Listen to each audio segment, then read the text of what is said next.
Hey family, how you doing? This is Nerissa and we are talking today about the one thing your business must have, the foundation your business must have in place before you can even think about growing your business. I would even say starting your business, but 9 out of 10 times some people can start their business without a couple of these things in place. It will catch up to you. So that's what we're talking about today. So if you are joining in, let me know where you're joining from. If you're watching on replay, comment replay in the chat below. But we are talking about the business foundation. So my name is Nerissa Malloy, and I am a business growth strategist and operations consultant, and I work with healthcare and professional businesses to help them simplify and streamline the day-to-day operations to create more sanity in how they run their business. So I work with your teams. I give you the tools and strategies to simply work smarter, serve your clients better, and grow your bottom line. And I do that through VIP days where we spend maybe 4 to 5 hours just doing a deep dive in your business, identifying any gaps or any opportunities, and we put a plan in place. Or I do this through one-on-one coaching. So that's what I do, and let's get into it. So we are talking today about the number one foundational piece that your business needs in order for you to grow, right? So that one thing is a clear business strategy. So those of you who know me know that I love strategy. Strategy is my thing. I'm coming up with a blueprint, breaking things down in tangible steps so that you can accomplish it, having something mapped out that you can clearly define, clearly follow so that you can achieve success. That's what I do. And that's what I love to provide for business owners as well. But having a clear strategy is so important. Before you could even think about growing a business, you have to have these key infrastructure in place, your key foundations. And I'm going to break down a little bit of the things that's involved in a strategy, because a lot of times you hear people say strategy, strategy, strategy, but you got to understand what the strategy consists of so you'll know, oh my gosh, I'm missing these things. I need to make sure I put them in place really, really quick. Right? So first things first, the clear business strategy has number one, a mission. You should have a mission statement. If you're a business owner, you should have a mission statement. And let me reverse that. Let me start out with vision first, because with the vision, that's more personal. That's what you see for yourself, what I want to accomplish as far as this business overall, or my goal is to have this business to provide XYZ, this type of freedom. Whatever it is, your vision is ultimately what you see where you're going. So it's big thinking. It requires big thinking. It doesn't, vision statement is not for you to stay humble or to, dumb down. Your vision statement must scare you, right? Your vision statement must be like, whoa, I'm stepping into some new territory, or I need to change up some things, or this is going to require me to show up and be different for this vision statement, right?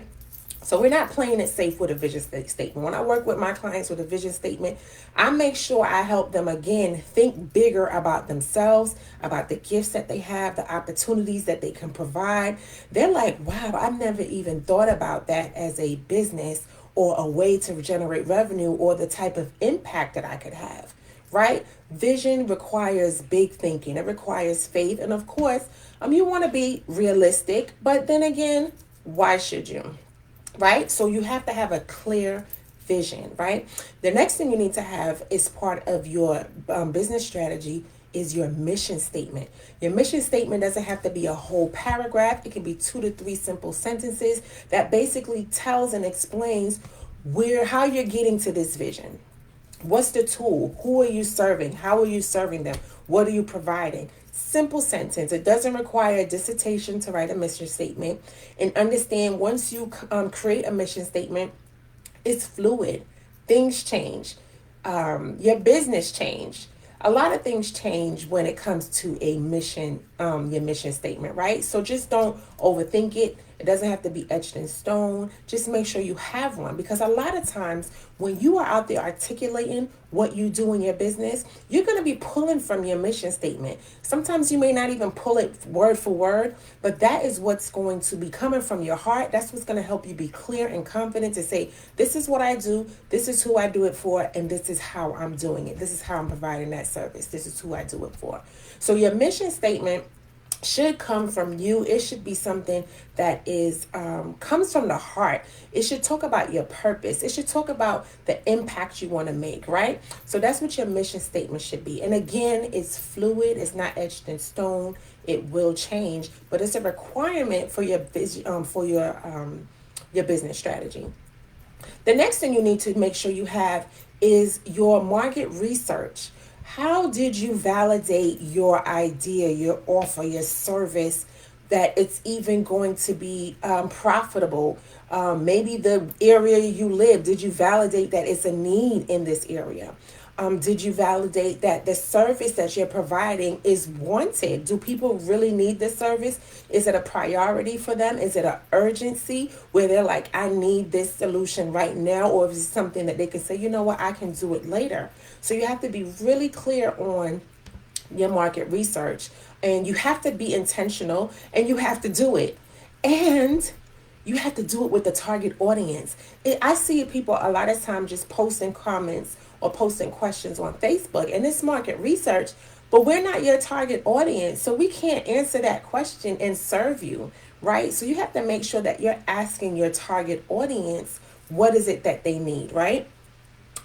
So the market research has to be on that. So before that, you have to get clear on who your target audience is, because you can't say that I'm creating a program for retirees, and then you're going to market to people that's already retired, meaning I'm showing them how to build their retirement, but then you're going to go market it to people that's already retired. That's far beyond them. They don't need that anymore. So you have to be crystal clear on who you are providing your service to, who needs it, number one, and number two, who's going to pay you for it, right? It's one thing to say I'm going to offer a program for the youth, right? But the youth are not going to pay you. So you have to think about who are the people that's going to pay me, right? So you got to be clear about the target audience and what you're providing. So when you're clear on your target audience, while you're doing your market research, it's going to validate who is for. So for example, I worked with a client this year. She's a nurse, and she wanted to offer a program for new nurses stepping into the ICU, right? She felt like the preceptorship, the education was lacking. And those of you that are in healthcare, we all know that there's a staffing shortage, even when it comes to educators. There are some hospitals running around right now doing orientations for 30, 40, 60 students, and students, but nurses, and they only have about 2 educators to deliver. So they are tight, they are strapped, and they welcome the help. The thing is, people are not committing to full-time or, being hospital employees, when I can probably consult and come in and provide an opportunity, provide the additional support for the staff. So that's what we position her to do. But of course, will the staff pay, will the new nurse pay for this program? Probably not, because they're going to feel the hospital should be training me. So who's the next best person that you should be promoting this to? It should be the people that are going to pay, the directors, the CNOs, those people. CNOs, the directors of nursing, those people that's going to say, I need to bring this contractor on to help my staff with an easier transition, with role integration for my new nurses into this critical care unit. So she can definitely position herself and her expertise to do that. And how she can validate that is by working with some new grads. Start working with them, start mentoring them, and get them to help you develop your program and refine it. And then, of course, you can promote it to those people that's going to pay you. But will the students pay you for it? Will the new grads pay you for it? Probably not, right? So you got to be clear on your target audience and your market research. And the market research will help you to validate that. Right? So if you have any questions, make sure you drop it in the chat. I can't really see the chat, but I could always go back and answer it, or shoot you a video to answer, or even comment in the chat. Let me know this is making sense to you. So just as a quick recap, for you to have the right foundation for your business before you can even think about growing or taking it to the next level, you must have these 3 things. You must have a business strategy, clearly, a clear business strategy, and it will consist of, at a minimum, your vision statement, your mission statement for your business, also your market research that you've conducted with your target audience, and a clearly defined target audience. Who are you serving? Without these things, it's going to be so impossible for you to grow your business because number one, you're not clear on who you're serving, how you're serving them, if they need what you have, and you're going to waste a lot of time. So if that is you and you feel like, you know what, I need to revamp, I need to revisit, I need to restructure my business strategy before I could even thinking about launching this to, or taking it to the next level, then I advise you to book a VIP day with me where we can sit down for about 4 hours, go through your whole business strategy, get clear on who your target audience is, your messaging, your mission, your vision, so that you can clearly articulate it. Because a lot of times you're afraid to speak or afraid to go out and market and network because you're not fully clear on what you do and who you do it for. I always say clarity brings confidence, right? When you're clear about what you do and who you serve, your confidence will go up. You'll show up, you'll speak, you'll market, you'll tell everybody, this is what I do, this is who I do it for, and this is how much I charge to do XYZ, right? So you got to be clear. VIP day will help you with either that, or if you just need to think about how you can monetize your expertise.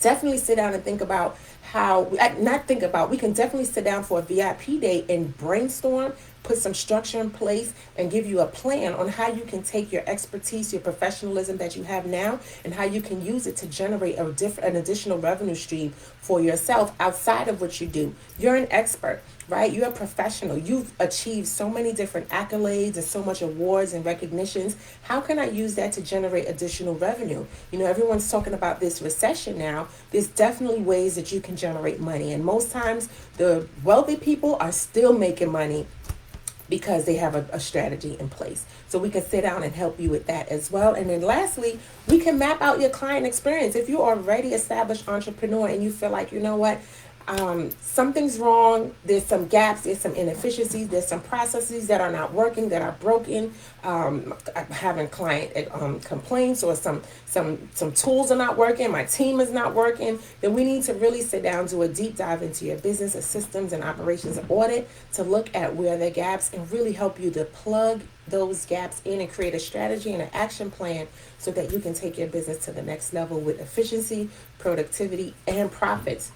So those are the type of things I do for my VIP days for my clients. If you're interested, make sure you send me a message, DM me, so you can get the link to schedule a VIP day. I look forward to working with you to grow your business, to help you with the strategy you need to take it to the next level, and also for the support you need to optimize your team, your workflow, your day-to-day operations, so you can be more efficient and have more time to do the things that you love, or even branch out and do some other activities to generate revenue for your business, so you can be the CEO of your business and not the chief everything officer. So if that brought value to you, make sure you share or tag someone or a business owner that you know. Make sure they see this. And I look forward to chatting with you guys soon. My name is Nerissa Malloy, business growth strategist and operations consultant. And I will see you guys soon. Take care. All right,